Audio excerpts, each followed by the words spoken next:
me dediqué a la herrería, ya no había oído sí tengo Biblia, pero ya no alcanzo a ver bien la letra. La luego por del día, voy a tener que conseguir una. es por lo de soldar y todo eso. Sí, también igual ya no quiero dedicarme tanto tiempo a eso, Ajá. porque también con el tiempo también se hace daño. Sí, No sí, esa sí. velocidad me la quiero quitar, pero hasta que deje ya de trabajar. Ok. Dios no creo que vaya a durar mucho. Ajá. Bueno, pues vamos a orar por un mejor trabajo. Primeramente Dios. Ok, pues vamos a empezar. Vamos a iniciar el estudio de hoy. ¿A quién le gustaría orar? ¿Quién quiere orar para empezar? Si quiere yo, Sí, adelante, adelante. te damos gracias, bendito Dios, porque nos tienes aquí reunidos para aprender de tu palabra, Señor, para alimentarnos, Señor. Te pedimos y te rogamos, Señor, que seas tú abriendo nuestro entendimiento, Señor, que podamos retener todo lo bueno que tienes para nosotros, Señor. Y te pedimos también en el nombre de tu Hijo amado Jesucristo, Señor, que des la gracia a nuestro pastor, Señor, para que pueda transmitir ese mensaje que tú quieras que recibamos en este momento, Señor. Te damos las gracias, abre nuestra mente, Señor, nuestro espíritu, nuestra alma, Señor, para que podamos recibir esa bendición para nuestra vida. Te damos gracias en el nombre de Jesús. Amén. Amén. Bien, pues vamos a continuar. Hoy vamos a ver Romanos 8 del 9 al 14. Vamos poquito a poco avanzando. Tal vez este capítulo sea el que nos lleve un poco más de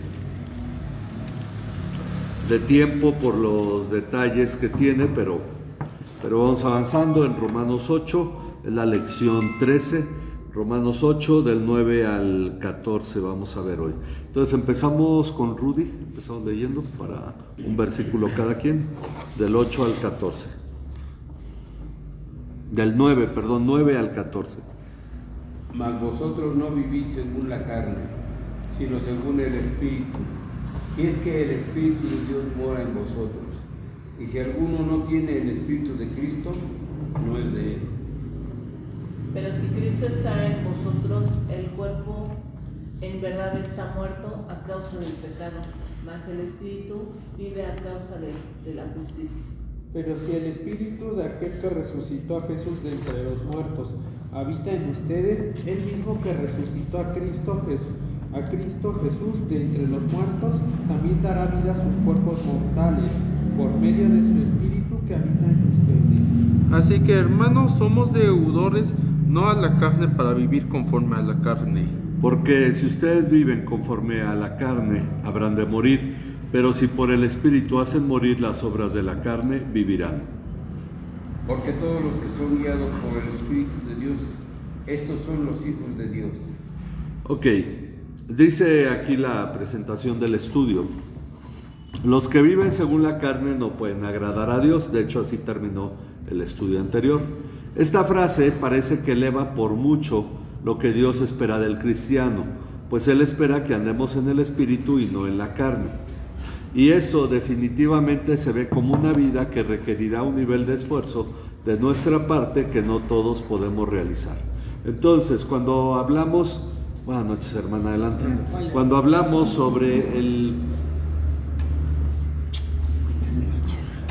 vivir según el Espíritu y no la carne, pues decimos nos va a costar mucho trabajo. Pero en realidad dice, debemos aceptar que todo lo que hasta ahora nos ha dicho el capítulo 8 parece apuntar a la frase que algunos han utilizado para imponer una dura carga en el cristiano. La frase es, yo la he oído 2 veces por lo menos, Dios ya hizo su parte, ahora te toca a ti hacer tu parte y no puedes fallar, pues Dios no falla. Es decir, ok, ya Dios te dio libertad del pecado, ahora vive en el Espíritu tú. Y entonces uno se esfuerza por vivir en el Espíritu. Pero no se trata de eso, sino que dice, podríamos decir, es el corazón del denominado legalismo cristiano. Ahora tú le echas ganas, te esfuerzas, no andes pecando, etc. Sin embargo, la vida cristiana no se mueve bajo esta visión de las cosas, y la frase anterior desfigura totalmente el Evangelio de Cristo, el cual se caracteriza por una cada vez mayor dependencia de Dios y no por una dependencia de nuestras fuerzas. Es decir, tú no puedes vivir en el Espíritu por tu esfuerzo, Tú necesitas de Dios para vivir en el Espíritu. Así que hoy veremos cómo podemos andar en el Espíritu, de qué manera Dios ha provisto que lo hagamos de una manera muy natural. Y así es que vamos a ver, ya leímos Romanos 8, del 9 al 14. Dice, se espera de nosotros que vivamos en el Espíritu, no por una obligación, sino por una consecuencia. Pues ahora nosotros no estamos en la carne. Vamos ahí al versículo 9. No estamos en la carne, sino en el Espíritu. Ok, este es el inicio. ¿Por qué podemos vivir en el Espíritu? Porque ya no estamos en la carne, sino en el Espíritu. Esa es obra de Dios. Entonces nosotros debemos ir tomando nota de eso. Pero esto solo será así si en verdad el Espíritu de Dios, ¿qué hace? Habita en nosotros. Habita en nosotros. O en ustedes, bueno, habita en nosotros. Pues si alguien no tiene el Espíritu de Cristo, el tal, ¿qué pasa? No es de Él. Si alguien no tiene el Espíritu Santo, no es de Cristo. Eso es lo que está señalando el pasaje. Ahora, según el punto 4 dice, y tal vez esto sea lo más duro para muchos que aseguran ser cristianos, pero que se resisten a hacer un análisis como el solicitado en 2 Corintios 13:5. Entonces vamos a ver, hermana Félix, ¿puede usted buscar? Sí. 2 Corintios 13:5.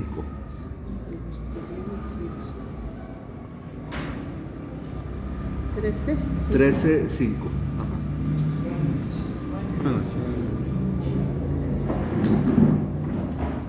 Vamos a prueba para ver si están en la fe. Examínense a sí mismos. O no se reconocen a ustedes mismos de que Jesucristo está en ustedes, a menos de que en verdad no pasen la prueba.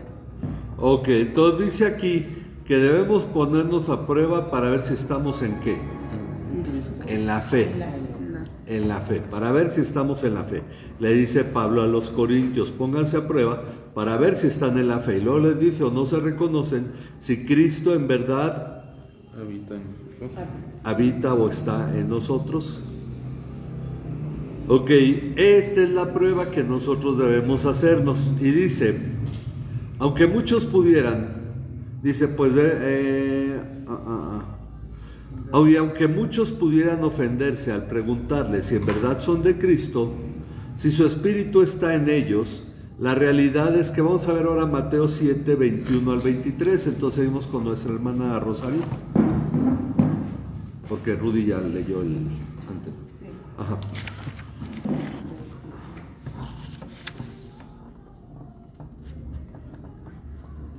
No todo el que me dice Señor, Señor, entrará en el reino de los cielos, sino el que hace la voluntad de mi Padre que está en los cielos.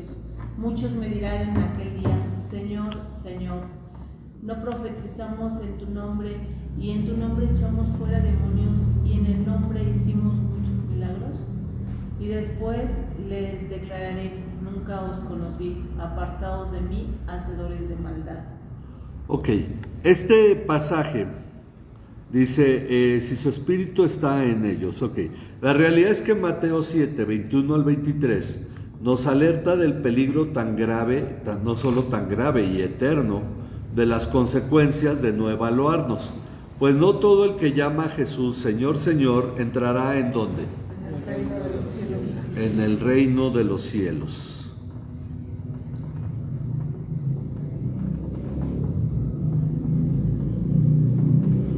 Sino solo el que hace la voluntad de ¿quién? Del Padre que está en los cielos. Ok, podemos llamar a Jesús Señor, pero no por eso entramos al cielo. Como hemos visto, la voluntad del Padre que está en los cielos es que andemos conforme al Espíritu y no conforme a la carne. Esa es su voluntad. Y para eso debemos tener el Espíritu de Cristo habitando en nosotros. Pues los que viven según la carne es porque no tienen ¿qué es lo que les falta a ellos? el Espíritu morando en ellos. Ok. Y por lo tanto no pueden vivir en el Espíritu. Si tú no tienes el Espíritu de Dios, no puedes andar en el Espíritu. Andarías en la carne solamente. Es decir, que no pueden hacer ¿qué cosa? La voluntad del Padre que está en los cielos. Vamos juntando los pasajes, tanto el de Romanos 8 como aquí el de Mateo 7. No pueden hacer la voluntad del Padre que está en los cielos, y por consecuencia no entrarán ¿en dónde? En el reino de los cielos, aunque llamen a Jesús Señor, Señor. Es decir, el asunto no es que tú te esfuerces en hacer la voluntad de Dios, sino en que tú debes tener el Espíritu de Dios para andar en el Espíritu y entonces cumplir la voluntad de Dios. Pero esto ya se deriva del hecho de que tenemos el Espíritu de Dios. Por lo tanto, quien no tiene el Espíritu de Dios no puede entrar en el reino de los cielos. ¿Por qué? Porque andará en la carne y por lo tanto no hace la voluntad de Dios. Ahora, este es el peligro de la tendencia actual de traer la mayor cantidad de gente a la iglesia y con eso sentirnos satisfechos de nuestra labor, sin importar si en verdad vinieron a los pies de Cristo, si en verdad se han convertido a Él y han nacido de nuevo. Muchas iglesias con que llegue mucha gente es suficiente, pero no se preocupan si en verdad la gente está viniendo a Cristo, y es que no es lo mismo ir a la iglesia que venir a Cristo. Entonces, por eso dice, pues lo que les ocurrirá a ellos es que por estar en la iglesia pueden profetizar. Ellos dicen, en tu nombre profetizamos. Pueden echar fuera ¿qué? Demonios. E incluso llegar a hacer o aparentar hacer milagros. Y esto sin ser siquiera salvos.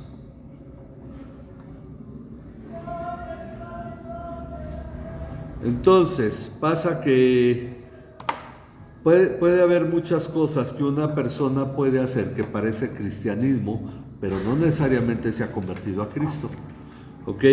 Respecto a esto debemos explicar que, debido a que Jesús no asume que sus profecías, expulsiones de demonios o milagros sean mera apariencia, podríamos pensar que todo esto se puede llevar a cabo cuando aún un incrédulo, alguien que no se ha convertido a Cristo, se encuentra en relación con la iglesia. Aunque no debemos perder de vista el objetivo de este pasaje, el cual es mostrarnos que aún las obras más sublimes se pueden llevar a cabo sin estar cumpliendo la voluntad de Dios. Porque uno puede incluso evangelizar no por el deseo de que la gente venga a Cristo, puede hacerlo por motivos egoístas. Entonces no está buscando la voluntad de Dios, está buscando su propio beneficio. Ok, que como hemos dicho, su voluntad es que vivamos en el Espíritu. Bueno, de hecho vamos a ir aclarando un poco más qué es vivir en el Espíritu. Por esa razón, cuando Jesús vuelva, en el juicio dirá a tales personas, jamás los conocí.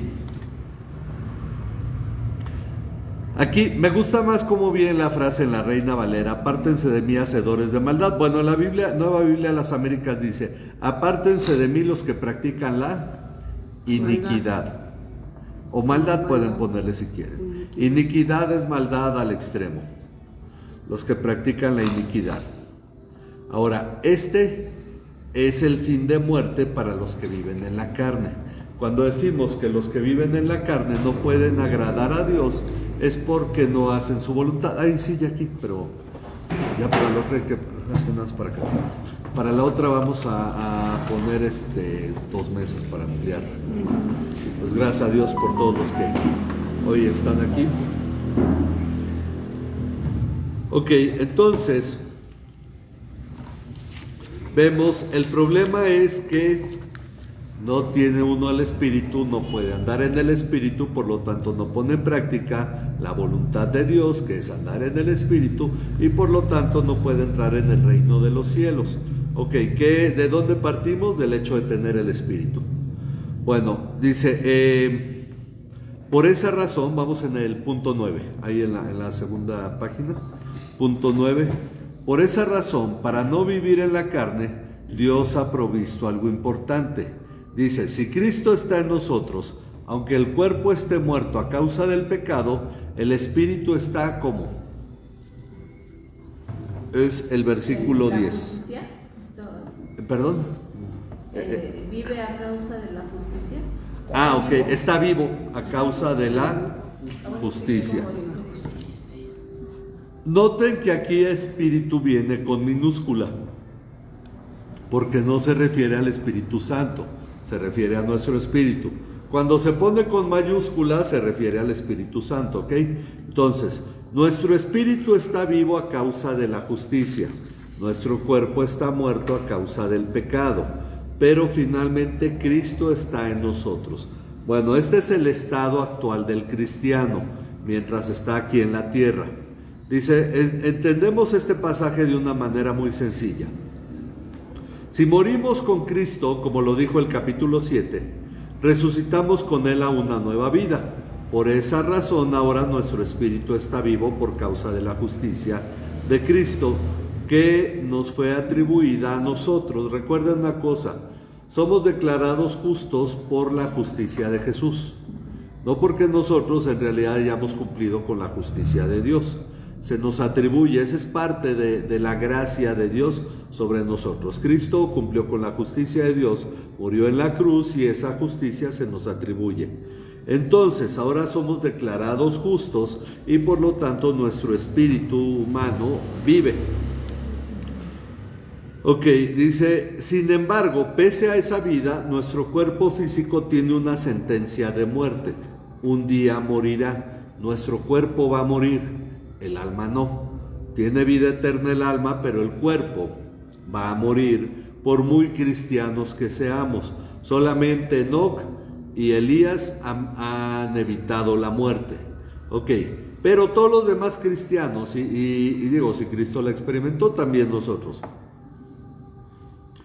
Pero hay una esperanza importante para nuestro cuerpo, de acuerdo a esto. Pues si el espíritu, esto es el versículo 11, pues si el espíritu, ¿dónde voy? 10. El 10, ¿verdad? Ok, si el espíritu de aquel que resucitó a Jesús de entre los muertos, es decir, el Padre, habita en nosotros, el mismo que resucitó a Cristo Jesús de entre los muertos, es decir, el Padre, también ¿qué hará? ¿Dará qué? Vida. Aunque ese ya está puesto. Ok, este no lo quité. Bueno, dará vida, es para que descansen un poquito, a nuestros cuerpos mortales por medio de su espíritu que ¿qué hace? Mora o habita en nosotros. Ok. Estas son buenas noticias. Nuestro cuerpo va a morir, pero va a resucitar. Resurrección significa la unión del alma y el cuerpo. Muerte significa que el alma y el cuerpo se separan. Cuando el cuerpo no tiene alma, el cuerpo está muerto. Entonces, cuando el alma se une de nuevo al cuerpo, esa es la resurrección. Estamos hablando que en la eternidad habrá un cuerpo físico, pero vamos a ver esto más ampliamente en 1 Corintios 15. ¿Quién no ha leído? ¿Luis? Ok, 1 Corintios 15, vamos a leer algunas secciones de versículos. Si quieres empezar con los versículos 20 al 23, vamos si quieren todos a 1 Corintios 15, porque vamos a leer varios versículos ahí. Dice, mas ahora Cristo ha resucitado de los muertos, primicia de los que durmieron es hecho. Porque cuando la muerte entró por un hombre, también por un hombre la resurrección de los muertos. Porque así como en Adán todos mueren, también en Cristo todos serán purificados. Sí. Pero cada uno en su debido orden. Cristo las primicias, luego los que son de Cristo en su venida.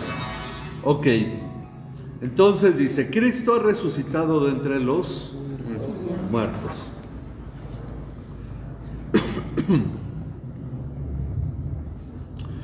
Primicias de los que durmieron. Recuerden una cosa, que Jesús cuando dijo que Lázaro dormía, se refería a que Lázaro había muerto, y entonces a partir de ahí se señala la muerte de un cristiano como dormir, porque solamente está en ese momento su cuerpo, pero va a resucitar. Bueno, entonces dice, primicias de los que durmieron, porque ya que la muerte entró por un hombre, también por un hombre la resurrección de los muertos.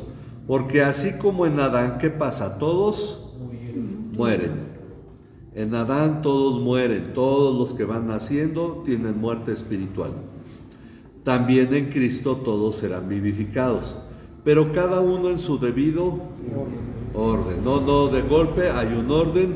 El primero fue Cristo. Luego las primicias. ¿Quiénes son las primicias? Aquellos cristianos que ya han muerto y están en la presencia de Dios. Luego los que son de Cristo en su venida. Es decir, como dice Pablo ahí en 1 Tesalonicenses, cuando Cristo venga, seremos llevados con Él, no experimentaremos la muerte. Si nos toca, Él tenía la esperanza de que no le iba a tocar la muerte y que ya en su tiempo Cristo iba a volver, lo cual era lógico pensarlo. Pero pues han pasado mucho tiempo, mucho más del que muchos esperarían. Y todo el mundo en su generación dice, con nosotros es el tiempo. Y no somos la excepción, ¿no? Hay muchos diciendo que nosotros somos los que va a tocarnos la segunda venida de Cristo. Bueno, él dice ese orden. Luego vamos a ver a Abisaí ahora el 42 al 44. Así es también la resurrección de los muertos. Se siembra un cuerpo corruptible, se resucita un cuerpo incorruptible.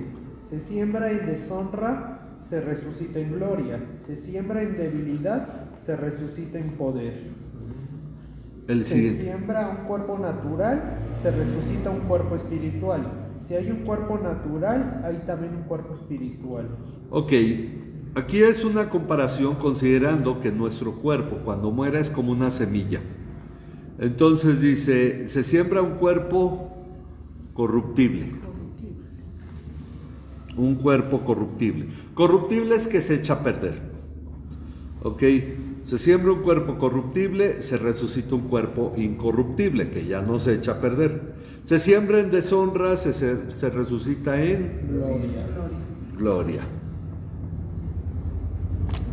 Se siembra en debilidad, se resucita en poder.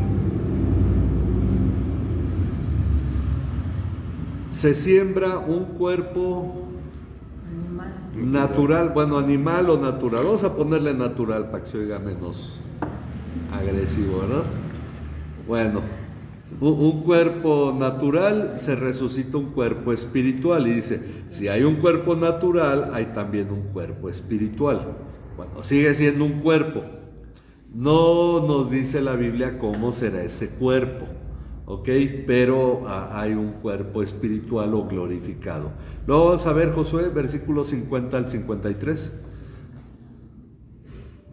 Dice, esto digo, hermanos, que la carne y la sangre no pueden heredar el reino de Dios, ni lo que se corrompe hereda lo incorruptible.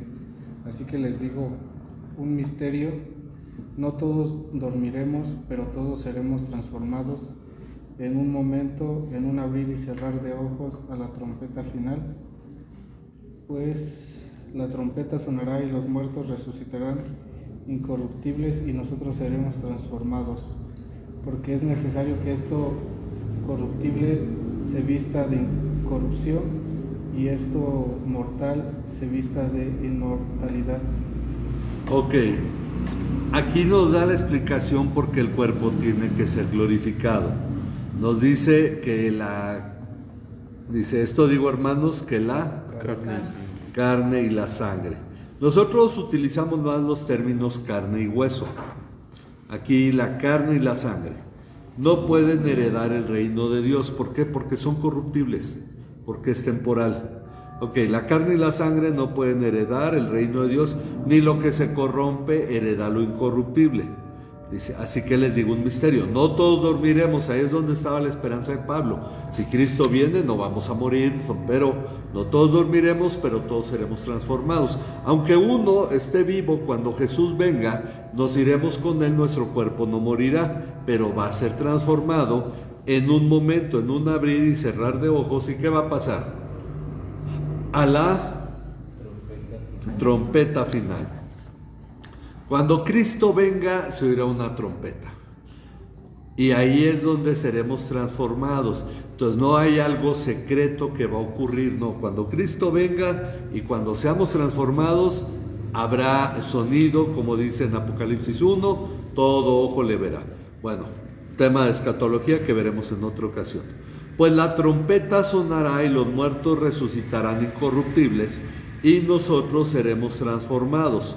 Porque es necesario que esto corruptible se vista de incorrupción y esto mortal se vista de inmortalidad. Es decir, nuestro cuerpo glorificado será eterno, ya no va a morir. Ahora, lo que ambos pasajes, tanto Romanos 8 como 1 Corintios 15, explican es que un día lo terrenal, lo de la carne, ha de pasar. Y esto incluye a nuestro frágil cuerpo terrenal, porque nos pegamos, nos duele. Y la verdad es que somos más frágiles de lo que pensamos, aunque aguantamos mucho. Yo ayer me mordí la lengua y comiendo, no por andar hablando, ¿verdad? Pero y duele y no puede luego uno comer bien, ¿verdad? Y hablar tampoco tan bien. Bueno, dice nuestro cuerpo frágil terrenal. Sin embargo, en su gracia, Dios glorificará este cuerpo que por ahora está sujeto a las consecuencias del pecado. ¿Por qué decimos que está sujeto? Porque envejece y muere. Y es por esa afectación del pecado que este cuerpo terrenal no puede heredar el reino de Dios. Nuestro cuerpo tiene que ser glorificado, no puede heredar el reino de Dios. Pero la vida eterna no es asunto solo de nuestra alma, sino también de nuestro cuerpo, por lo cual el pasaje habla de resurrección, término que se refiere a que el alma vuelve al cuerpo. Y debido a que tal cuerpo debe estar libre de las consecuencias del pecado, Dios dará vida y glorificará a nuestro cuerpo mortal. Entonces, este cuerpo que ahora es templo del Espíritu Santo, que un día morirá, será glorificado por Dios. Ahora, muchos dicen, no, es que si te crema, no, es que se va descomponiendo el cuerpo, ¿cómo lo va a reconstruir Dios? Dios es omnipotente, es eterno, Él puede hacerlo, ¿no? Digo, finalmente, ¿cómo estará el cuerpo de Abraham ahorita? Ya todo deshecho, gastado, ¿no? Ya 4,000 años. Exactamente. Ya pero Él lo va a levantar. Así exacto. Que esté encima de la tierra. Entonces muchos usan esto como para decir que un cristiano cuando muere no se puede cremar, pero no vemos una oposición en la Biblia. Entonces tenemos nosotros que tener claro finalmente que sí, el cuerpo, ¿cuántos cristianos no murieron quemados?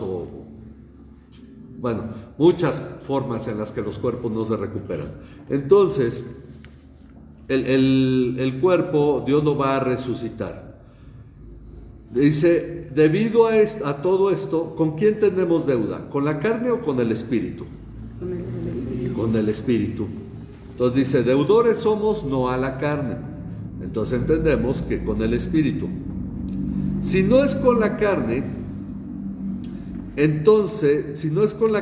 no debemos entonces vivir conforme a la carne. Entonces ahí es donde viene el hecho de que para el cristiano ya es una capacidad dada por el Espíritu de Dios vivir en el Espíritu, aunque pudiera decidir enfocarse en la carne y vivir en la carne. Pero ya ahora el pasaje nos está enseñando que en realidad no somos deudores de la carne, como para poder decir, bueno, es que yo solo tengo que enfocarme en lo terrenal. Ya explicamos que lo terrenal son las cosas que no necesariamente son pecado. Comer, dormir, el trabajo. Mucha gente vive para eso, vive para la carne. Pero nosotros vivimos para lo espiritual, con lo cual hacemos que aún lo de la carne o la terrenal llegue a ser bendición. Nuestro trabajo, nuestra comida, el descanso, todo esto es bendición cuando nos enfocamos en lo eterno, en lo celestial y no en lo terrenal. Bueno, dice entonces que no debemos entonces vivir conforme a la carne. Pues hemos visto que si vivimos conforme a la carne hemos de morir. Hemos de morir. Ya no está hablando de nuestro cuerpo, está hablando de la muerte eterna, el lago de fuego. Pero si por el Espíritu hacemos morir las obras de la carne, ¿qué va a pasar? Viviremos. Hablando en primera persona del plural, ¿verdad? Viviremos. Por lo tanto, aquí tenemos un principio que debemos aprender y dejar que sea luz en nuestra vida. Esto hay que considerarlo. Dice, porque todos los que son guiados Ese es el versículo ¿qué? 14. Porque todos los que son guiados por el Espíritu de Dios, los tales son ¿qué? Hijos de Dios. Es que estaba en 1 Corintios. Bueno, los tales son hijos de Dios. Entonces, dice el versículo 9, que ya leímos, nos dice que si no tenemos el Espíritu de Cristo, no somos de Cristo. En contraste ahora, en el versículo 14 nos dice que si el Espíritu de Dios nos guía, entonces somos de Dios. Y tenemos por cierto que el Espíritu de Dios jamás nos guiará a vivir de acuerdo a la carne. Nadie puede decir, bueno, sí, yo tengo el Espíritu de Dios, pero el Espíritu me hace vivir en la carne. Pues es obvio que eso no va a pasar. Sin embargo, hay gente que dice, ay, es que yo le pregunté a Dios, ¿será tu voluntad que hoy vaya a la iglesia o que me quede a descansar? Pues uno se engaña a sí mismo, ¿sí o no? Bueno, entonces, el Espíritu de Dios jamás nos guiará a vivir de acuerdo a la carne. Es el deber, ¿no? Exacto, pero el Espíritu de Dios, si nos impulsa, vamos a congregarnos, ¿sí o no? Sí, no, y nuestro deber es conocer a Dios, o sea, tener el interés en conocer a Dios. Exactamente, hermana, así es, y eso es movido por el mismo Espíritu, ¿verdad? Ajá. Y dice, entonces, y tenemos por cierto que el Espíritu de Dios jamás nos guiará a vivir de acuerdo a la carne. Por esa razón, si somos de Cristo, tenemos su Espíritu, y en consecuencia andamos conforme al Espíritu, no conforme a la carne.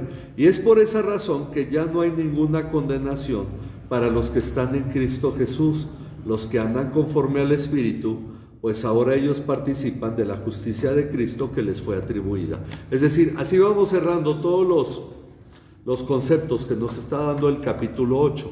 Si tenemos el Espíritu de Cristo, es que ya fuimos justificados por Cristo, es que tenemos paz con Dios, y entonces ya no vivimos de acuerdo a la carne, sino de acuerdo al Espíritu. ¿Ok? Bien, relacionando todo esto. No sé si hay alguna pregunta. Creo que ahora, de hecho, el estudio fue más rápido.